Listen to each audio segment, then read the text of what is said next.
Tonight, we're dialing in on something strange, something electric, something that just might crawl under your skin and stay there. We're here to talk all about the new horror novel, Tantrum, from Rachel Eve Moulton, author of the Insatiable Volt Sisters, in which an exhausted mother thinks her newborn might be a monster. A newborn baby born with a full set of teeth and a devilish glint in her eye.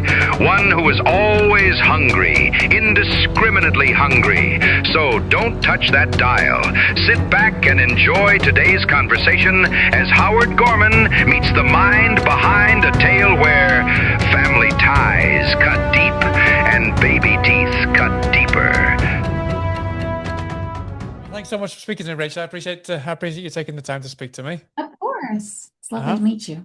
Yeah, the same. Likewise, and thanks very much for the book as well. It was a great read. Yeah. It was a very short. It was quite a short read compared to what I've been reading just recently, but it was a really kind of deep, and it felt just as long as those books as well. Yeah. Oh, good. But Good, I good. loved it to bits.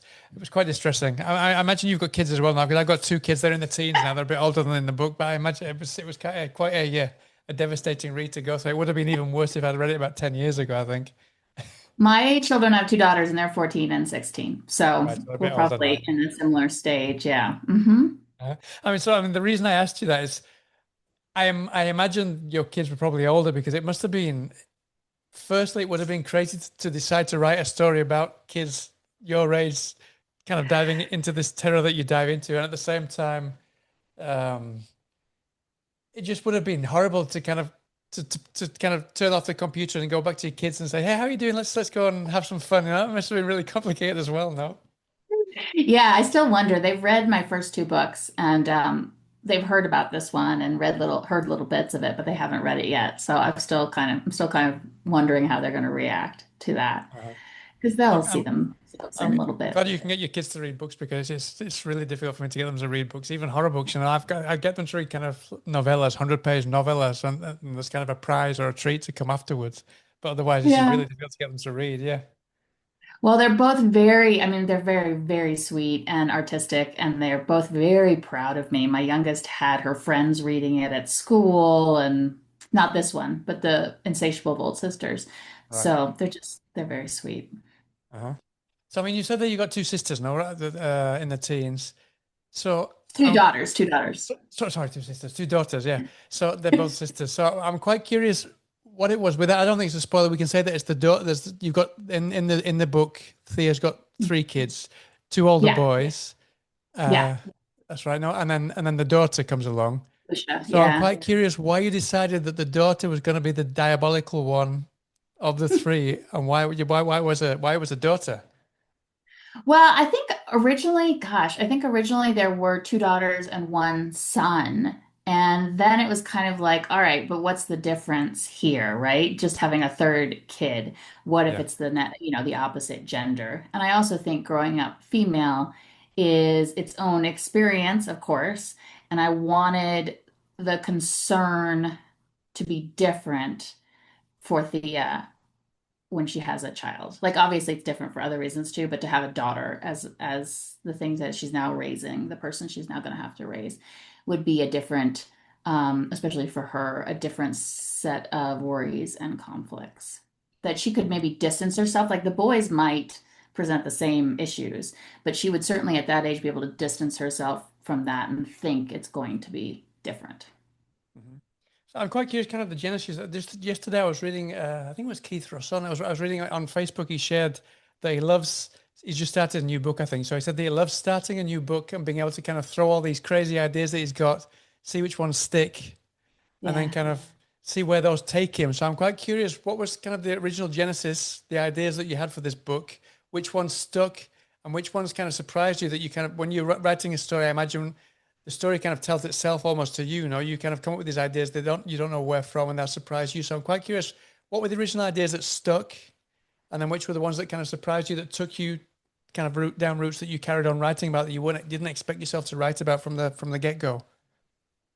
Well, I think I'm not sure if this answers this yet or not, but I definitely decided. I sat down and I was like, I'm going to write about a novel about this personal experience I had, which was with my first daughter when I had her, realizing kind of at the point of holding her, giving birth and holding her, that I had thought or felt that I was carrying around some sort of monster or alien, right? This is my first pregnancy. It was fine. I didn't particularly like it. It felt like I'd been taken over by something. And so when she was born, I was holding her and I started screaming in her face, "It's a baby, it's a baby, it's a baby," because I was unknowingly so surprised that this was a human and not something that had just been there to torture me for almost 10 months. So I kind of thought, all right, what if I write about that experience and I fictionalize it? And in this case, the concern doesn't go away, right? It continues that this is a monster and then is proven to be true. And what would you do with that? So it came from that idea and also from my editor pushing me to write something, another piece that was first person female and edgy. And so sitting down and really writing a huge chunk of it by hand. And originally it was very, very voice driven and it didn't have enough plot. So the evolution of it was really from this idea and from finding Thea's voice and then going back through and making sure that the story was as strong as her voice. So it kind of evolved in that way. Hmm. When we meet Thea, I mean, she's not very optimistic about her. She hasn't got a very optimistic worldview. I mean, there's one quote that she says, "We are born, we're uncomfortable, and we wither." And she's just she's not very not very and kind of in an enjoy, the best place of her life. So I'm quite curious why you decided to start her from that kind of position, not just because of what's going on with the daughter, but the way she kind of feels about herself before. I imagine before she even gave birth to her kids. Well, I think that there's a lot, and I hope I didn't do this, but I do think there's an urge to kind of fix your life or give it meaning, right, by having children. And so she's someone who kind of has been searching, like many of us, to figure out what her life is going to mean and what she's going to do. And she's found some other things. And then, she's also pursuing this path to figure out, okay, what does it mean? Does it make me a better person? Will it help me not focus so much on my own things? I think secretly she has a desire to, or an understanding that she's going to have to figure out what happened to her as a child and reckon with that in some way. And this is a way that, having these kids is going to push her to do that. But I definitely was interested in kind of that moment in life where you've made a decision you're not going to go back on, but you're also not certain it's the right one, but you can't even say that. So all those kind of conflicting things about what it means to be a parent and or just a woman trying to figure out what the meaning is in your life. Hmm.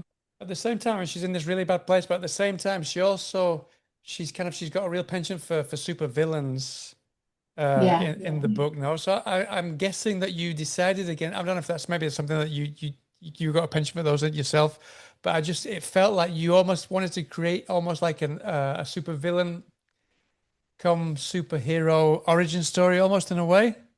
Yeah, yeah, that's fun. I love that idea. And I do love villains and especially female villains and the idea that a woman can be evil is particularly interesting to me. So, yes. I mean, there was certainly an idea of like, all right, is there another book in which Lucia is the uh villain or the slash heroine? Yeah.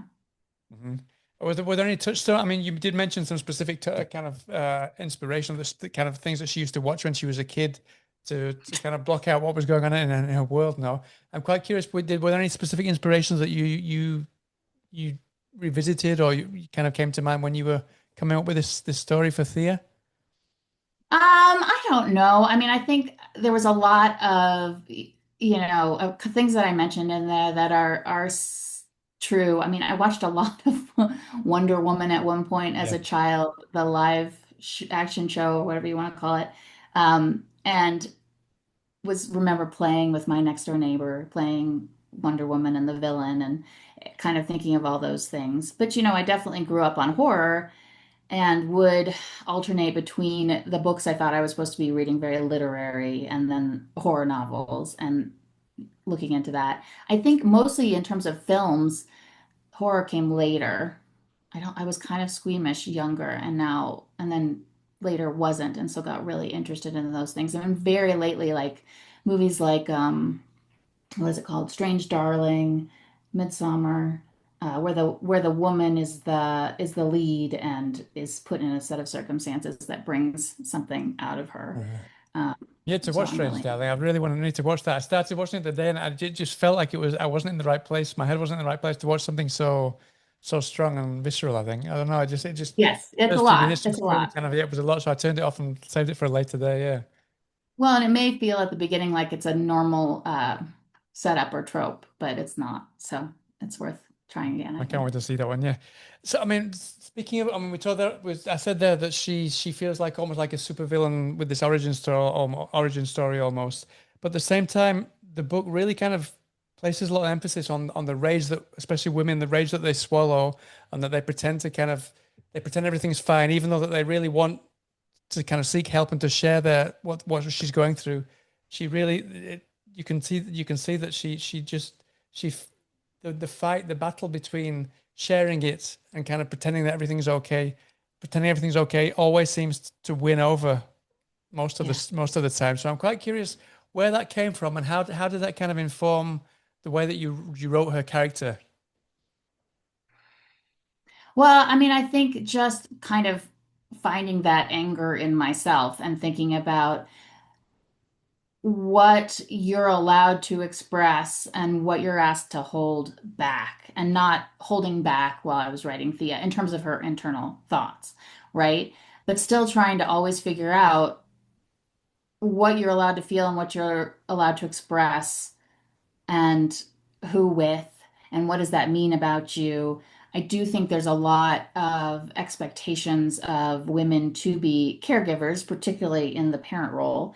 And so thinking about that dynamic of when you decide to become a mother, if you decide to stay home, if you make these decisions, is it then um, equal with your spouse, or are you still buying into a situation that you have bought into without knowing it a long time ago? And so now this sexist dynamic is happening.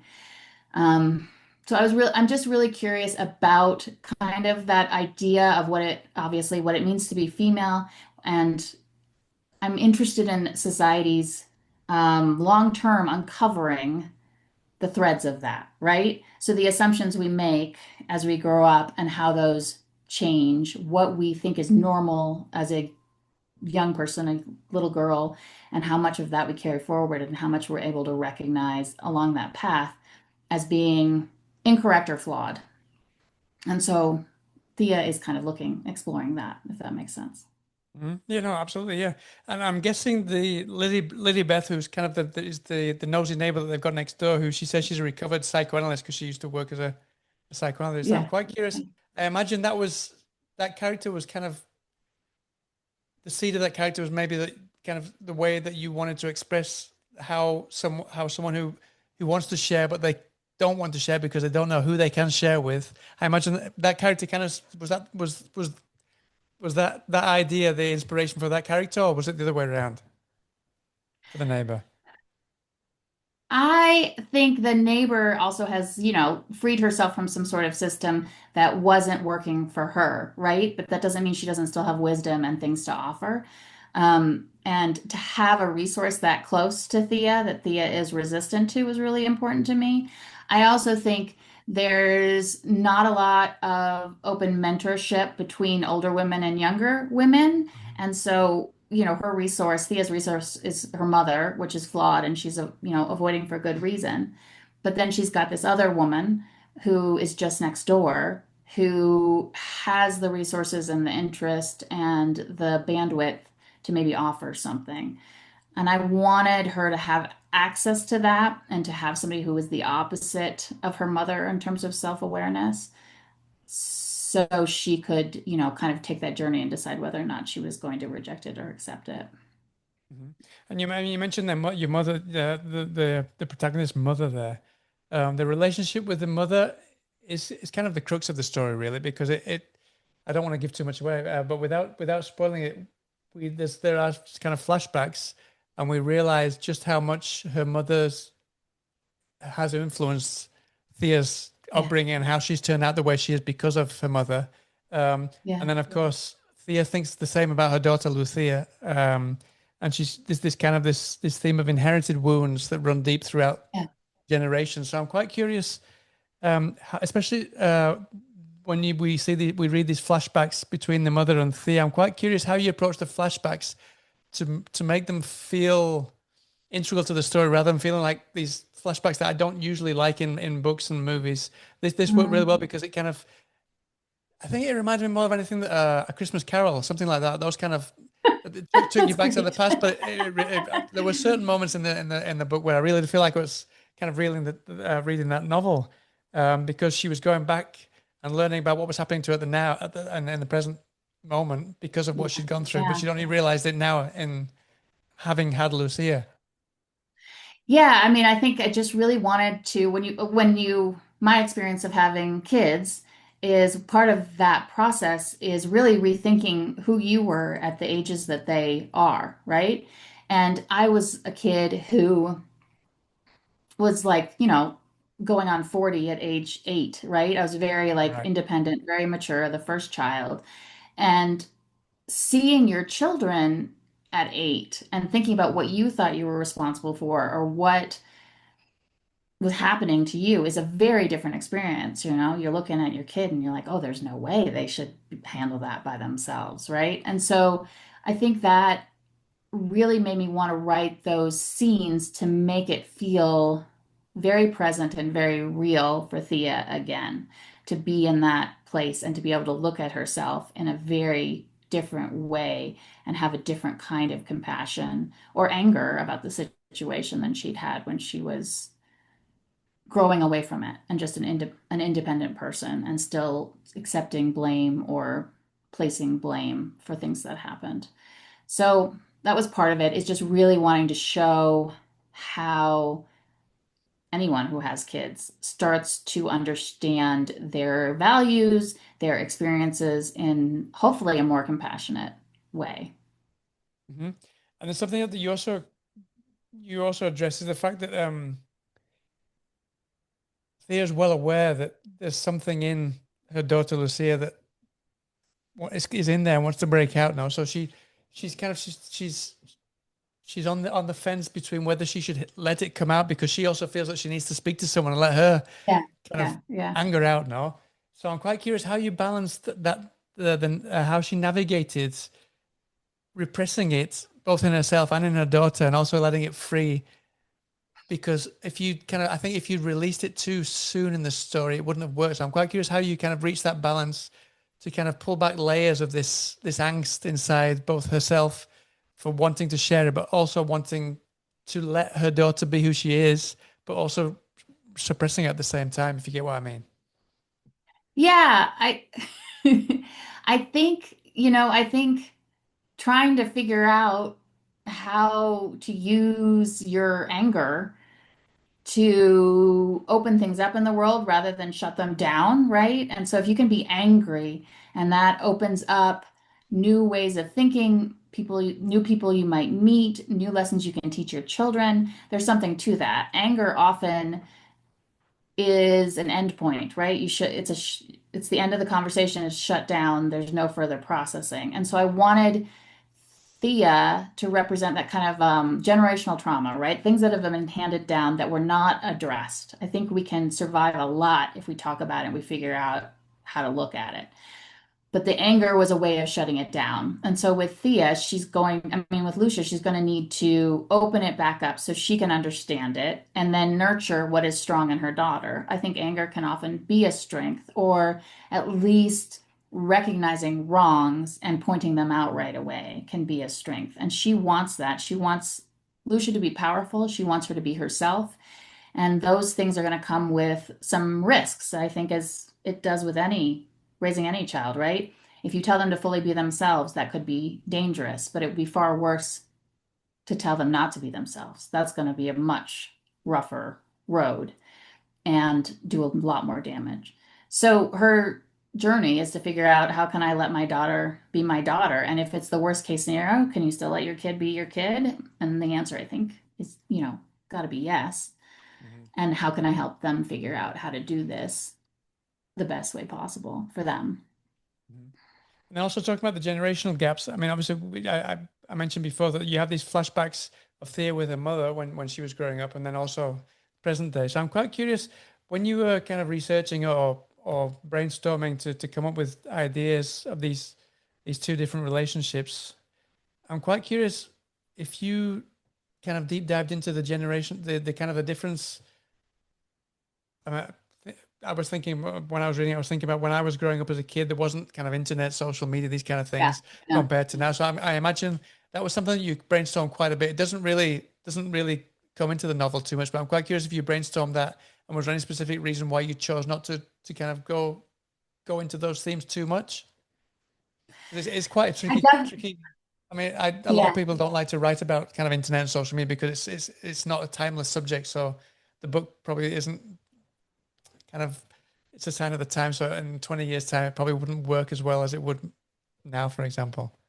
Yeah, I mean, I really wanted there to be a sense of isolation, right? That was literal as well as figurative or self-imposed. And so I didn't want there to be the same access that my children would have now to media, to internet, to each other. I wanted that kind of potential for I mean, as a child, I grew up in a small town and I felt very seen. I had a huge community. But I do think there's a potential right at that time to be very insular, right? And that was important to her mother, right? To be able to control that environment and keep it close. And I wanted that. And then when, Thea is parenting her children, they have intentionally chosen to go off the grid a bit. So I wanted the kind of nowish time period in the past to have some parallels, right? And the best way I could think of to do that is like off the grid in New Mexico, right? Limited access to things, but limited. And, I know folks who live out here like that, so it's not much of a stretch. Yeah. So I purposely tried to parallel those two kind of scenarios so that they wouldn't be too drastically different. And also that Thea would kind of choose, right? She has a place in the city, and then when she meets Dylan and they decide to have a family, they move out into kind of the middle of nowhere. So with Thea, I'm always thinking about how much is how much choice does she have in her life? How much is she going to acknowledge that she has choice in her life? Because she kind of puts herself in scenarios where she does feel isolated on purpose, I would say, even though she doesn't know it. Mhm. And then going back to the mother again, I mean, obviously she really had a really toxic relationship with her mother, but at the same time, she doesn't want to lose the relationship. But at the same time, she doesn't want her to be too close. I Mhm. mean, it feels. Well, it's not feels. It's the husband thinks that the mother should be there. I think he even wanted to build a place for her to stay now in the actual garden of this house, whereas she doesn't want. She says it's even worse for her mother to stay there than for her demon sister, demon daughter to Yeah. kind of to do whatever she might want to do to her. So I'm quite curious um, how you decided about the relationship between the mother and her husband with the hmm mother. Sorry, with Thea and her husband's relationship with the mother. How you came to decide that it would be the son-in-law who has kind of a closer relationship with the mother than Thea, because it's not a typical relationship, especially not from where I am anyway.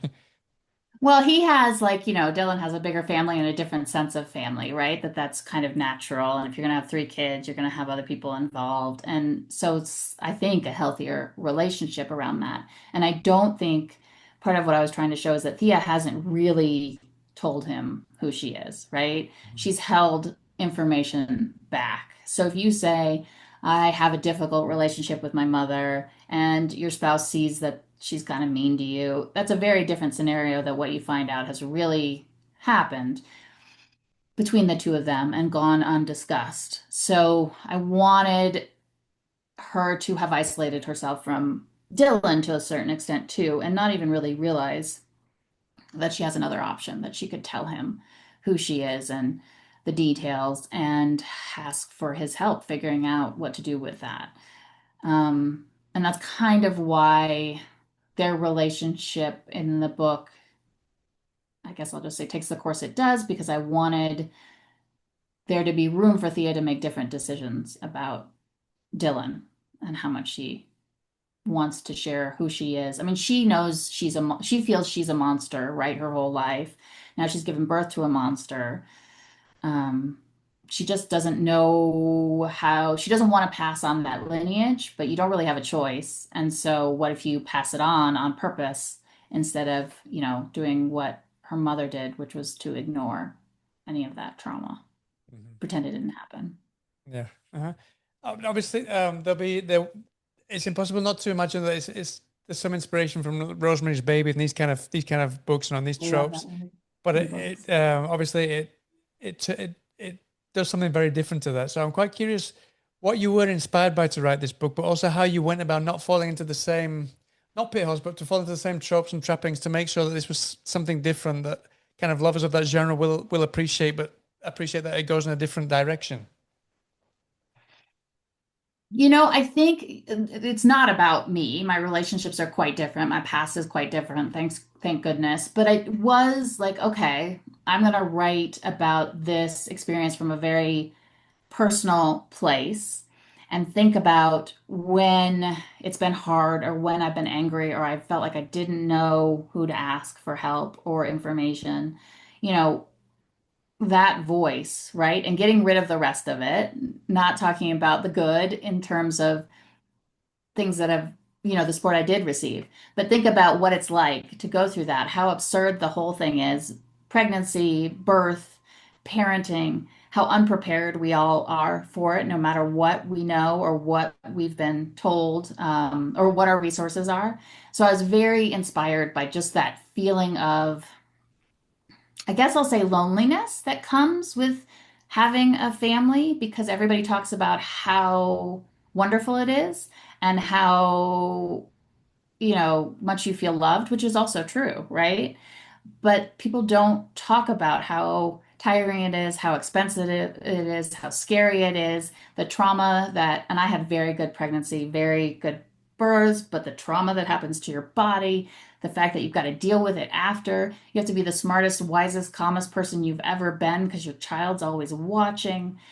Like that horror show that we kind of skip over so that we can talk about how wonderful it is and how good we want to be at it and how loving everything is and what a miracle. Like, I think both things can be true at the same time. And that's what I was trying to go for is that it is a horror novel at the same time that it's a romance novel, that it's a drama. Like, all the things can be true at all times. And I wanted to approach it from that angle and not shy away from the horror of it, metaphorical or not. Mhm. At the same time, I mean, you said that obviously it kind of it addresses and tackles things that people are afraid to speak up about.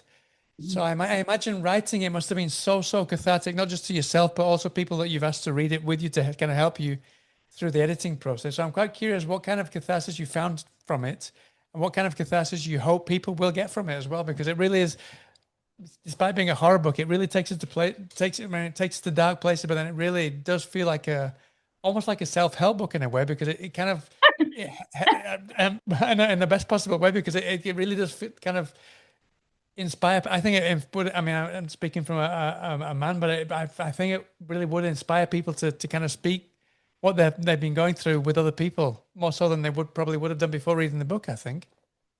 I think I've always been more unsettled or anxious about the things that go unsaid. If you can say the terrible thing and then see what happens, it's great. And I think that often doesn't work. Even when you think you're reaching out to someone, or when you do reach out to someone who's close to you, you can say something and you can see it on their face that they're uncomfortable, that they're shutting down, that it's possibly true about them and they haven't decided they're ready to talk about it yet. And then with a book, you can just go ahead and put all the nasty in there and people accept it in a very different way. So my hope would be that it starts conversations about what we're carrying forward, what kind of abuse we see in our past that we didn't really look at before or consider, right? We were culpable in it somehow, and so it wasn't a big deal. What we love about being a parent and what we don't love about being a parent, right? And I feel like very comfortable in that position because I do have a strong marriage. I do have beautiful kids who I adore and I'm very close to. And yet it's still a mess. And I want people to be able to talk to each other about that. For me, particularly women, but men too, right? The complications of all of that, what we give up about ourselves. I remember one of the biggest things for me was when I had kids, was I suddenly had to ask my spouse to do things. And I thought, I'm a teenager again. I have to ask permission. Can I go for a walk? Can I go to the grocery store? Am I allowed to have coffee? I promise I'll be home at this time. It felt like in that way, a massive regression. And Yeah. so giving up of rights and personal freedom, and you certainly chose it and you're glad it's working out, but nobody told you you were going to have to ask permission to, you know, go get the mail, right? Yeah. Yeah. Yeah. And with my daughters, like I certainly want to balance. I want to be clear with them how wonderful it is, all of it. But I also think they should know a little bit about, okay, this is the decision you're making if you decide to have a family. And it's big. It's a big decision. The other really clear memory, I don't know if I talked about this actually or mentioned it, but it's just I was a runner, I ran marathons, right? And so I had this concept of that I again didn't know of birth, that it was like this was going to be a really hard day of work. I'd have this child, and then the child is there, and you're like, oh, I don't get to take a couple days off. Like this is now it forever. Yeah. Yeah. And the shock of kind of that moment, like nobody's going to let me take the night off. Like this isn't how this works now. So just the relentlessness of parenthood is uh, super interesting to me, I guess. Mhm. And then and then in hindsight, I mean, obviously, because you've got older kids now, um, did a lot of that also kind of play into the book as well? Because obviously, the three kids in the book are very young, but obviously, like you said there, this isn't just for a few weeks to take a few weeks off and go back to running again. This is for the long run. This is the marathon we're talking Yeah, about you're here. lucky it's forever, right? Yeah, yeah, That's the yeah. goal. And I Yeah. mean, my oldest he's about to turn 17. He's got himself a girlfriend and he started going out now a lot more than he used to. So this is Yeah. it's another. I mean, the first few years is you got to look after the kids because they're just these little bundles and you got to look after them. But now they get older and you got to do things, other like 3 o'clock in the morning. Is it all right if you can come and pick me up at 3 o'clock in the morning? There's parties at some house or whatever. It's all these different things. So I'm quite curious kind of the things that happen with your daughters or with your kids when they're a little bit older. Did you bring any of that stuff into the book as well? Kind of, even though these are just small kids, things that you realize are maybe a Yeah, bit I mean, later on when they're a bit older. yeah. Yeah, my oldest has just learned to drive and has All actually right. Oof, I driven don't even her want to think sister about that. somewhere the Yeah, other yeah, yeah. day. So, you're just like, I'm just gonna be calm. I'm gonna be calm. I'm gonna be calm. That kind of thing. But yeah, I mean, I think the thing that comes forward for me, I have two very emotionally intelligent daughters, right? And so they know me better than I know myself. Possibly, I think probably than my husband knows me. And I can't get away with anything, right? A look on my face, a short answer. We are processing what is wrong with me, right? And what's going on? Why are you stressed? You snapped at me yesterday, Mom. What was that about? So, kind of the way when I fight it, it's a bad day. When I'm like, okay, I'm going to apologize. I'm going to move forward with this. I'm going to think about why I acted that way. And I'm going to go back later and say, hey, I think this is what was going on with me. In the same way I expect them to do it for me. There was a really, let me see if I can tell this right. Excellent example. The girls and I live in New Mexico. I'd never been to Las Vegas. I was like, we're going to take a trip last summer, just the three of us. We're going to go check out Las Vegas. We had a great time, but it was exhausting. It was 117 degrees. I was by myself. I drove them there. I don't like shopping malls. So Las Vegas was like incredibly overstimulating, right? So we're trying our best to have a good time. At some point, the oldest daughter drops her water bottle, the metal water bottle on the marble or whatever it is, hotel floor, makes the loudest noise ever. I respond with what I think is going to be sarcastic, like good job or clumsy or something like that. And I'm too tired to be funny. So it's mean. And Amelia, sorry, my youngest turns to me and says, that was too much, Mom. That was mean. So I'm like, all right, I'm really sorry. Here's what's going on with me. I'm at my end point. We need to go take a break. So like I say all that because again, as they get older, the insights they give you about who you are very direct. It's instant feedback. And you're like, oh my gosh, yeah, I've been reacting that way for 20 years now, my whole life. So that's very much in the book or threaded through it, is that introspection that your children force you to have or gift you, right? Depending on the day. And a part of me wants to be resistant to that still. Like, I've done enough. I've done enough work. I know all about myself. Like, I'm done. But you're not, right? You're never done. And it's nice to have kids kind of poking at that, except Yeah, no, that was something I sometimes you, didn't bring up actually. That was something I really enjoyed about the book was the fact that it really kind of emphasized how much you learn about yourself, probably more so than yeah, when you were a kid. When you're kind of yeah, in your 30s, 40s, you have a kid, and when you see them growing up, you see yeah, yourself, which is exactly why these flashbacks, that's what I wanted to say. yeah, It's exactly why yeah, these flashbacks work because those are the flashbacks that I started to have when I had a kid. When I had my first son, I started yeah, to remember things that I did with with my yeah, parents when I was a yeah. kid as well. And it really does kind of help you learn. I don't know if help is the best word because some of it you don't want to learn about yourself, but it No, really you'd does be like, I could just help you let to this put rat things into out perspective that you'd here. never put into perspective until I had kids. Yeah. Yeah, yeah. And you want it to be better for them. You want them to process things more or differently or get further along than you did. And you can't interfere. You just have to kind of reflect, I think, your own journey and be like, okay, I'm still learning. I'm still on it. Sometimes you're right and I'm wrong. So yeah. Yeah, sometimes especially the kids, because they're more in they know how things are now in the current generation more so than we are. They tell you a lot more truth than you probably want to hear. Oh, I absolutely have told them recently. I'm like, I'm no longer going to argue with you all because anytime I argue with one of you, it turns out I'm wrong at this point. Like we've passed the moment where I was correct and I knew the things. And now you guys know I'm just going to hit pause and not argue. I'm talking of this. I mean, you also I was reading the acknowledgements at the end of the book as well, and you thanked specifically I don't know if I'm pronouncing it right, Ray Ying Ling for helping you figure out where I came from.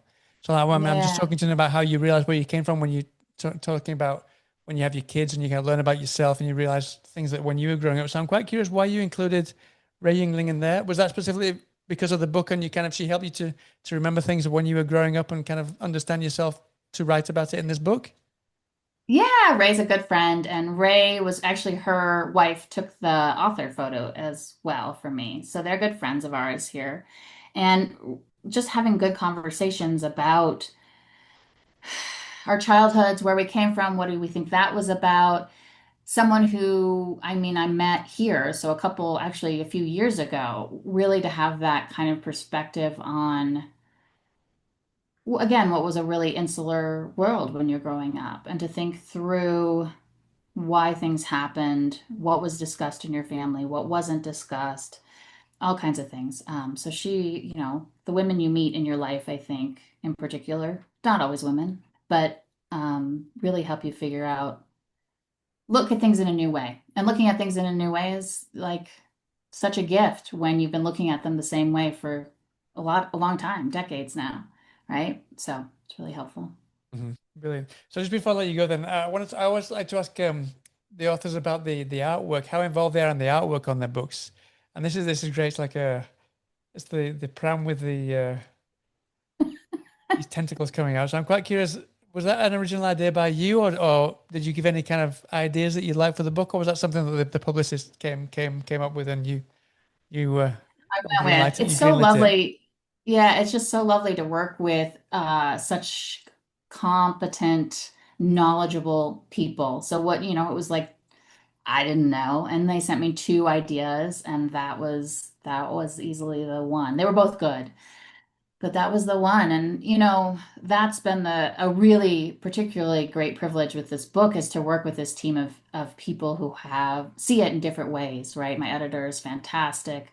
The publisher is great. My agent was helpful before that. Like just really people who saw it for what it was and there was never any argument about any aspect of it. It was like, okay, that makes sense. I had a different title for it that I was pretty insistent on, and my editor was like, it's too it's too literary, it's too whatever, and ended up with this title that is my favorite thing ever. So, the cover was part of that kind of discovery of what all was here. Oh, the title works brilliant. It's big. I mean, you don't even really bring up the title of the book until towards the end, and you do specifically mention Tantrum. It just works perfectly when you do bring it up. Yeah, it's brilliant. I know. And to think, I was so insistent it was going to be this other thing, and then I was like, nope, never was. You have to listen to other people, and hopefully you're surrounded by the right people. So, which is exactly what the book talks about. You need to listen and speak to other people as well. Yeah, exactly. Yeah. That's true. Yeah. So obviously, I mean, you're promoting this book at the moment, but pretty much every author does the same. They work on one, and then they either already working on another one, or they've got one or two that they're working at the moment. Is there anything that you're working on at the moment, or that you can tell us about that we may? Yeah, I'm working on final revisions of a next book, probably longer than this one, but still short, and kind of thinking about it as a perimenopausal zombie novel. And hopefully we'll be moving forward with that soon. I think it's really important for me, and I recommend this to other writers all the time, to always have that new thing in the works, right? So my head is with the new book almost entirely. Like, I've emotionally, the details I'm going to remember are going to be about this one, not Tantrum. So kind of just in case the book doesn't go where you want it to go, you've got something else that you've already put your whole heart into. So I'm definitely onto that. And then another one that is starting to make sense in my mind. I don't know how you manage, because it's hard enough when I've got to read two books at the same time for interviews or whatever. I can't even remember. I'm surprised I managed to get all the names more or less right with You the did great. Yeah. I appreciate it. Well, listen, thank you so much for your time. Sorry? Yeah. As long as you get the sense of it, I think you're good. The general implications, the names aren't always important. Well, it depends. Yeah. But no, I love the book. So again, thank you so much for your time. I wish you the best of luck when it comes out. I'm sure it's going to go down really, really well. And thank you for all your support. It's lovely to meet you. Oh, no, I appreciate it. Yeah, so thank you so much for your time, and I hope to speak to you again sometime soon. And I'll let you know when this goes live as well. I appreciate it. Okay. That's fantastic. All right, have a great day then. All right. Cheers then. Bye now. Nice to see you. There you have it, a glimpse into the shadows with Rachel Eve Moulton and a twisted wonder that is Tantrum. Big thanks to Rachel for peeling back the curtain, and to you, dear listener, for keeping us company in the dark. If you enjoyed the ride, tell a friend. If you didn't, well, maybe the demon seed will escape the pages of Tantrum and baby come knocking. This is Bartholomew Butterworth signing off for now. Until next time, keep the lights low, the pages turning, and beware the things that go bump in the crib.